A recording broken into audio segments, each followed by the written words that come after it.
everyone. I haven't seen you guys in forever. I'm so glad to be back. And we are live on Facebook right now under Christina K. Watts. It's C-A-Y. And I am back. I took a little bit of a medical sabbatical, and I am back. And we are going to answer some questions today. So I'm excited to get that started. To all the listeners, missed you. I'm glad to have you guys all back. And let's build this up tonight. Let's build some spirit up. And okay, so I have a little bowl here. I know you guys on the iHeartRadio can't see, but I have some people's names that we posted on the Facebook page earlier this week, and I'm pulling names to their questions. So right now we have Melissa Ream. She has a question for me, and we're going to look up her question real quick here. And her question is, are you bonded to your soul families or soul tribes, and do we always have them in our lives? Not necessarily. You can change that up. Everybody has their own acting role and their own way they're going to teach you. And not every person's meant to come in every single life. There's going to be lives where you're not going to have somebody learning from you and vice versa. Okay, so our next question goes from Deanna Harriot. And her question is, okay, ones with dementia have harder time crossing because of confusion on where they are. So I'm guessing her question is, do they have a harder time crossing due to the confusion? And sometimes, yes, it just depends on the soul. And eventually when they cross over, they do go through a healing process, and they do take time to consider their learning and go through their life review. And once they do that, then they come out of that like fuzzy phase of, okay, I can't, I have to understand my reality, my alternate reality right now. I'm not, and this is the thing, I specialize in Alzheimer's and dementia patients. And the reason I do this is because there is, when I do healing, there's actually like a little red tunnel that spins in the right frontal lobe. And this is what a spirit calls a soul portal funneling. And what's happening is you have a soul that learned enough from here, but they don't want to leave just yet because they want to kind of stick with their soul family and learn from them still. However, they don't want to stay here all the time. So they kind of funnel through and they go to a different dimension, AKA dementia. And when they come back, that's why it takes a little time to go, oh, okay, wait, I know where I'm at now. But sometimes it doesn't click and they have no idea who you are or what's going on because they're so used to the dementia and the tunneling of going to another dimension. So that's what's happening. There's nothing wrong with your loved one. It's just their soul is just kind of tired of learning from Earth, and they want to venture off and do other things. So they use dementia and Alzheimer's to do this. Okay, our next question is from Dawn Horner. Okay, and Dawn Horner asks, do spirits know how you're doing, or do they understand how you feel? Past family members, thanks. So I'm guessing her question is basically, does your loved ones kind of know what you're going through? And yes, your loved ones absolutely know everything that's going on and everything that's going to go on as you go along with your soul contract. So they're all knowing. They're in the state of all knowing, and they watch everything you do. Now, remember, our soul, our earth, and our world and heaven kind of blend, okay? So it's pretty much kind of like pulling back a curtain or a veil, aka the veil. And that's how close they are. It's just pulling back a curtain and they're right there, okay? The next question is from Melissa Ream again. So let's go back and let's see Melissa's question. How many parallel lives can we have going at once? And why can we only know about one? This is actually a very, very good question. I love this question. We can have many lives. I think a lot of people like to put the soul in like a little container, and that's all it does. It has its religion, it has its politics, it has its work, it has its family, and nothing else happens. No. This is why you get pulled to people. It's not seeing their physical. It's a feeling you get when you're around them, and it's a feeling of, okay, I recognize you, I don't recognize you, or I do recognize you and I get a good feeling, or I recognize you and I get a bad feeling. So we do have all these parallel lives happening, and the reason we only can fixate on one at a time is because it would become very confusing. We'd again become a dementia patient, would we not? Or an Alzheimer's patient. So I like how that question kind of followed up with the dementia patient.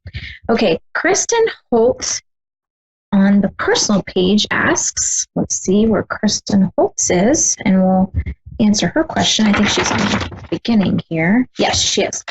Can dark affect saging? I bought a big cedar sage from your store and torched it over 6 times and it would not stay lit. It smokes, then goes right out. I even broke some pieces up and tried to burn them and it didn't work. Couldn't believe it. This is actually happening right now, more so during retrograde. You got your little tiny minions running around, your little dark minions running around, and they're using retrograde to their full advantage right now. So if you have a weakness going on, maybe you're fighting with people, you hear ringing in your ear, you're getting headaches, you're getting dizzy spells, you're getting panicky, anxiety. This is all the retrograde energy going on right now. So when you sage, it is very hard to sage with just a lighter. So what I kind of tell people to do is light a candle and then put the sage and light it under the candle. I guarantee you will have a better time of saging and lighting the sage with a candle-lit candle, not with a lighter that you're trying to do the lighter. So I find that this helps a lot when I have dark trying to affect the saging and they don't want you helping yourself. This is a great way. Maria, my guide, had showed me the best way to light sage during these times when they don't want you saging. This has actually happened to me, so you are not alone on that. Okay, Mary Lou Morrison has a question. So let's look at her question. And she asks, I've always been curious as to the migration of the souls of our loved ones that have passed. How does that work? If their soul is off on another lifetime and we ask them to come forth in a reading, can they do both? Yes. And I think somebody on the live show, on the Facebook Live, actually had that question as well. And your loved ones cross. They can't do anything but cross because, again, they're not in the body. And remember, if God can be everywhere and he created you, so can you. If he can be everywhere, so can you. So if I am in the middle of a reading and I'm actually talking, because we do the live readings with the client's consent live on Facebook, unedited, from beginning to end. This is what you get. This is what it looks like. And I do that for teaching reasons and to show people how not to get scammed. This is what a reading should look like. Okay. So when I am doing a reading and I'm getting all this information and it's connecting, the loved one is with me, but they also the soul is kind of like a molecule. It breaks up into little particles and it goes and floats and does whatever it wants to do and learn from multiple dimensions and multiple places of learning of the consciousness. And the soul can be with me and off doing something else. It can do both. Now, there's sometimes a stubborn soul that just won't come forth, or maybe they'll wait 15 minutes our time to come forth because maybe they didn't want to come right away. So it's really up to the soul, and they have free will. I can't make them do anything. So there is some, on occasion, you do get some that just, don't want to come right away, and they wait till close to the end of the reading to come forth. Okay, so the next question is from Cassandra Salandro, and let's see her question. Oh, that's the fan one. Let me look here. Cassandra, okay, here she is. Thoughts on organ donation? Oh boy, that's a toughie one for me. My best friend Rena, as you guys, most of the Facebook hippie tribe knows, she passed 2 years ago and she was an organ donor. Now, I don't dispute organ donating. I believe it does save lives. I believe guides and God put it on earth to show, make use of the body. It's no longer being used, so don't waste it, use it. However, there is some companies out there that are just not very good to be dealing with. And the one that we had to deal with Rena, was not very kind. And they talked about her organs in front of her. It got very disturbing where, her mother was so concerned and asked that they put her out before she passes, and they didn't. They actually froze her from the inside out. So her passing was not the best for her. And so here's my biggest thing. And I've actually started a Facebook page about this, and it's called Remove the Mark campaign. And it's basically, do not put organ donating on your license. You might have a great company, or you might have a very money hungry company. And that's what we're dealing with here in Pittsburgh and the Johnstown area. And if it's on the license, they have whatever power they can use to get the organs. The family has no say, and the loved one obviously has no say. And I can communicate with the ICU patients. I talk to the living and the dead. So I was able to communicate with Rena, everything she was going through. And I spent about 2 weeks, I believe it was 2 weeks, with her family in Pittsburgh. And I saw, for real, this company and what it does to people. So it was firsthand that I got to see all of this. And what I tell people is, put it in a will or put it on paper for your family so that they have it in their hands. If you put it on the license, the organ donation company has a way of controlling everything.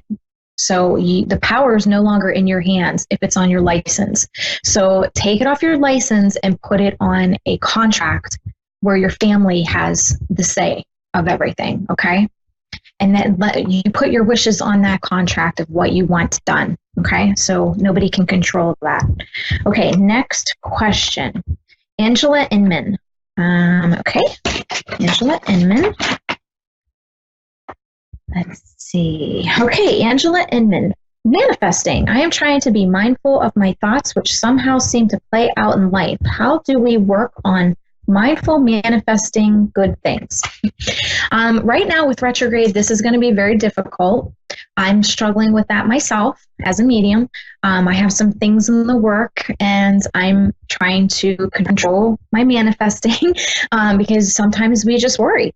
But I got to tell you, if you use a mookaite, which I've had one in my car, I have one upstairs in my bedroom, the mookaite seems to calm me down. I notice when I'm not around it, I start thinking. And when I'm around it, it seems more subtle and calmer, like I'm not obsessing thinking, okay? So you can use a mookaite to kind of, test it out. It's just like taking medicine, see how it works for you, do it in doses. Notice your energy before you have it, notice your energy after you have it, notice the energy when you're not around it and when you are around it. Just be very observant of how the mookaite crystal helps you, okay? Yvonne, can you hand me that? I'm going to actually show everybody on the show, and I know the listeners can't see, but the mookaite is almost look like a purple, and it looks like it has some mustard yellow into it, and it looks like a big marble with purples and maroons and yellows and creams and whites. But the biggest colors that jump in are the purples and yellows. That's what it's known for, is the purple, yellows, and creams. And that's a mookaite, okay? And I have it here behind me. Okay, so the next question comes to us from Nancy Fortman. Nancy Fortman. Let's see what she has to ask. Okay, did Jesus reincarnate like us, or is he at the right hand of God? Okay, so that's more of a religious phrasing, and I don't teach religion on the shows.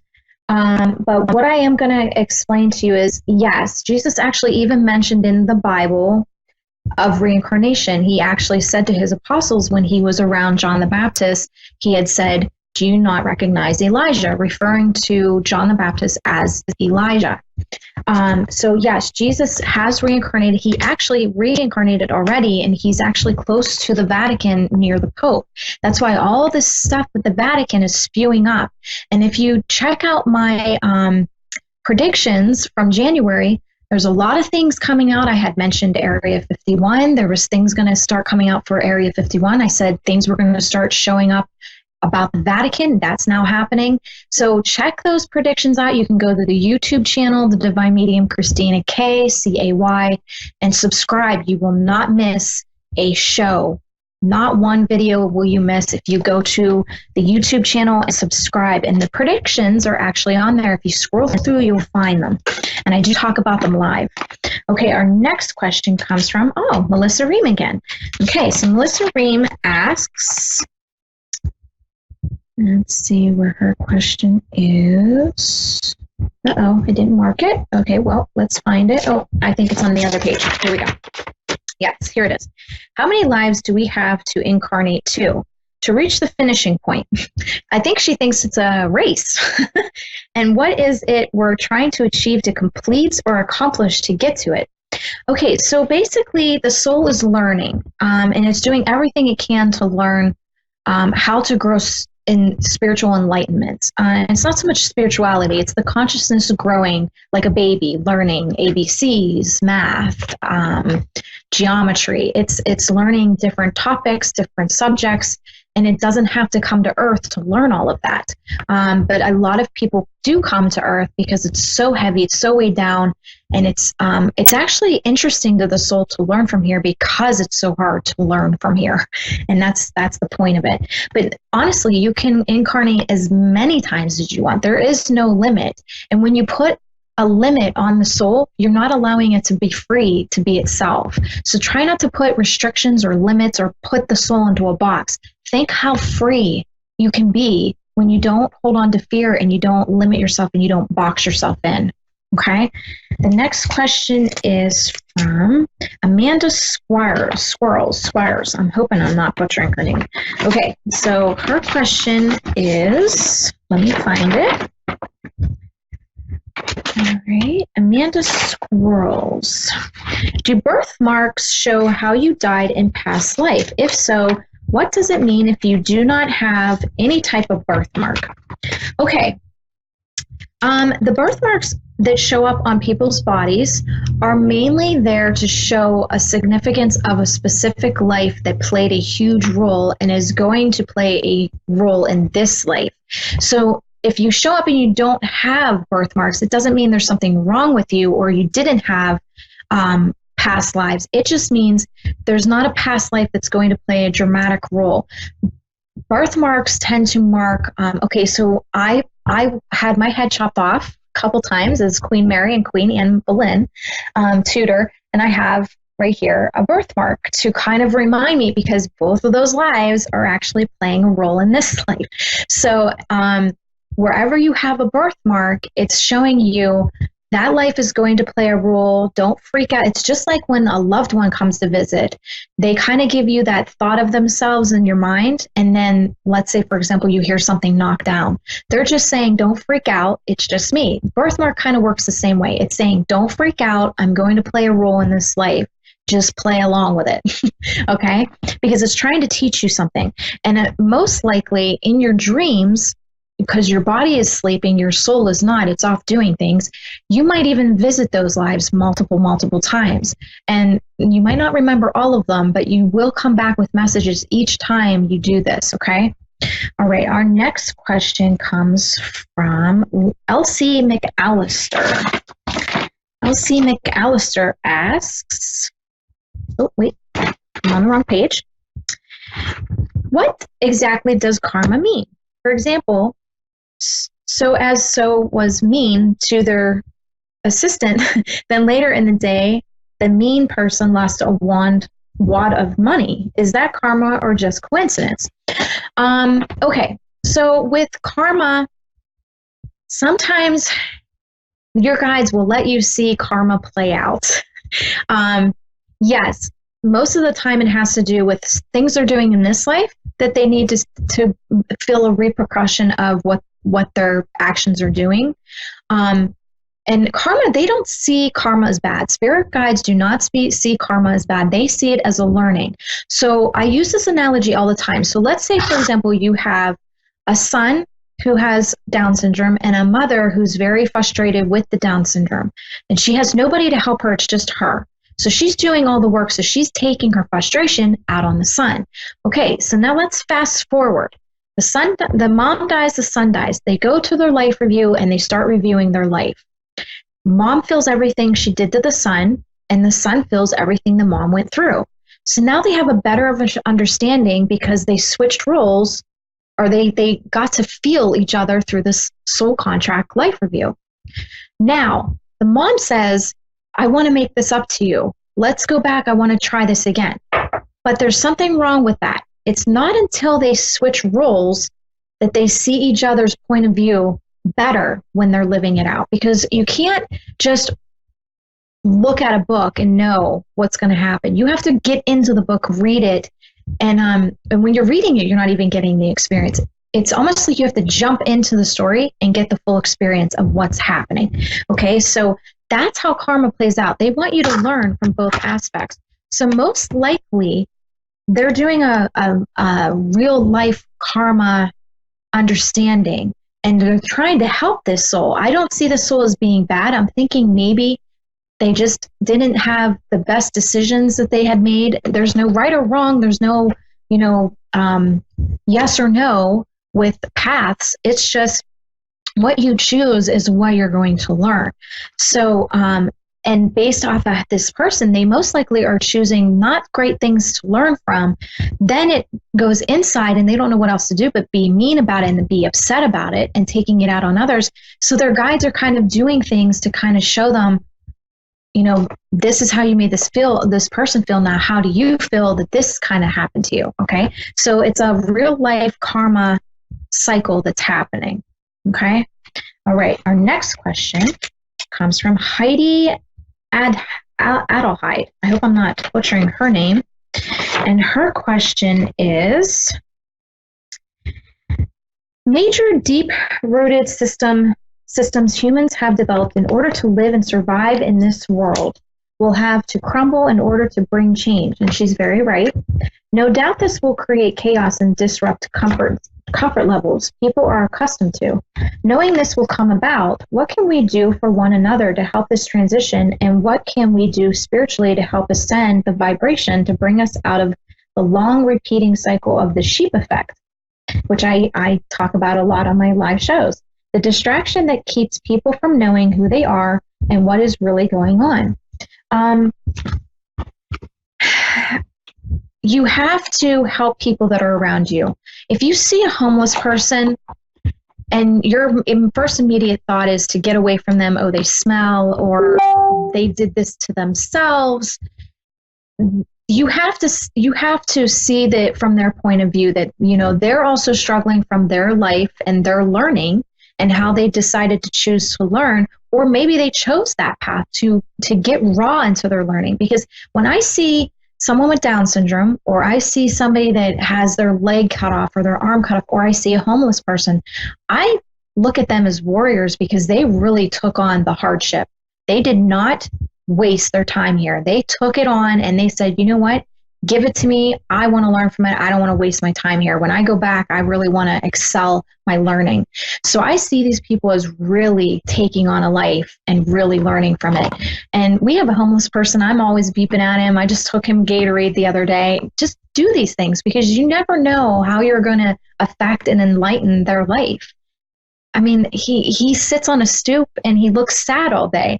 And I take him to Gatorade, and because I do this because I'm building up a little bit of a trust, because one day I just want to sit and I want to hear his story. I want to see what brought you to this. Did you really want to learn from this? Like, are you enjoying it? Because, just because somebody's homeless doesn't mean they're not enjoying it. They could have a bunch of friends and just they would just want to be off the grid. They don't want to have a house. Just because they're homeless doesn't mean that it's bad. Okay. So it's reaching out with your heart and embracing everybody, okay? All right, our next question, which most likely will be the last one, Emily Blanton asks, if a baby dies and it comes back as spirit or ghost, does it come back as a baby or older? Do they continue to age on the other side? Your soul ages, okay? So based off how you're learning, your soul ages. So let's say, for example, your first life is the baby crawling. Your second life is the baby walking. Your third life is the baby talking. So each life, the baby is growing, okay? So they do age, but like, for example, Jonathan lives in our attic, and Justin sees him as DJ off of Roseanne, the show Roseanne. So he comes to him as a little boy, but to me, he comes to me as a 20-some-year-old, but he wears the same hat. Justin knew exactly what color hat he was wearing. So very, very cool how that works. So yes, we do spiritually soul age. And that is it for me, guys. This was a great first show. I love these questions. Keep coming for next week. I'm looking forward to next Wednesday. And guys, honestly, dig in deep with your learning. Take on retrograde by the balls and do something with it. Don't waste this time. It's there to teach you how to express yourself, and don't let anger be built up. Let it out. Let people know how you're feeling. Even if it comes out angry, just let them know so it's out of your body and you can continue in happiness and positivity. And that's it for me tonight, guys.